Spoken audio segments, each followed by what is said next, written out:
Сәлеметсіңдер ме балалар? Бүгінгі сабағымыздың тақырыбы гиперсілтемелер. Сабақта үйренеміз. Гиперсілтеме түсінігін білеміз, гиперсілтеме типтері туралы білеміз, гиперсілтеме құру жолдарын қарастыратын боламыз. Сабағымызды бастамастан бұрын алдыңғы тақырыпқа арналған көпір сұрақтарына жауап берейік. Мәтіндік құжатта сілтемелердің қандай түрлерін қолдануға болады? Сілтемелер бөлімінде қандай элементтер тобы бар және олардың қызметі қандай? Сонымен оқушылар, гиперсілтеме дегеніміз құжаттың өзіндегі әріп, сөз, сөйлем, абзац немесе графикалық объектілердің біріне немесе жергілікті дискіде, компьютерлік желіде файл, бума, қосымша веб-беттерге сілтеме беретін гипермәтіндік құжаттың бөлігі болып табылады. Word бағдарламасында гиперсілтеме қою үшін вставка бөліміне барамыз. Вставка бөлігінен гиперсілтеме деген белгішені басамыз.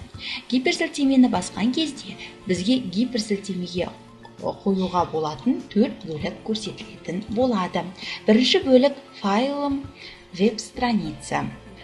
Бұл файлдарға және веб-парақтарға сілтеме қосады. Екіншісі место в документе. Ағымдағы құжаттың белгілі бір бөлігіне гиперсілтеме қосады. Яғни жұмыс жасап жатқан құжатымыздың беттеріне гиперсілтеме қоятын болады. Үшіншісі новым документом. Гиперсілтеме қосу терезесінің жұмыс үстелінде интерфейс нысандарын қосады. Олардың көмегімен сілтеме қойылатын жаңа беттің аты беріліп, бетті қазір немесе кешірек құру мерзімі көрсетілетін болады. Яғни позже, сейчас бетті қай кезде құру керек екенін. Енді оқушылар, өзіміздің құжаттағы белгілі бір сөзге гиперсілтеме қойып көрейік. Ол үшін керек сөзді белгілеп аламыз. Қою бөліміне басамыз, гиперсілтеме басамыз, место в документе деген жерді таңдайтын боламыз. Біз бұл белгіленген сөзді басқан кезде жазылып атқан құжаттың басына баруымыз қажет.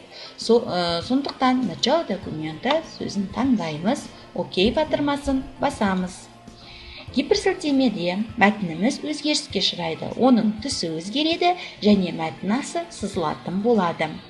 Гиперсілтемемізді тексеріп көрейік. Көріп тұрғаныңыздай бірінші бетке сілтеме көрсетілді. Гиперсілтемені қалай алуға болады?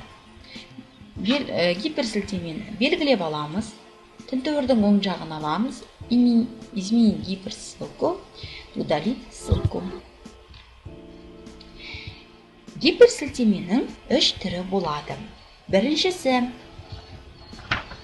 бет ішіндегі, яғни құжаттағы белгілі бір беттің ішіндегі ауысуларды ұйымдастырады. Жүйешілік бірдей сервер аумағындағы беттер арасында ұйымдастырылады.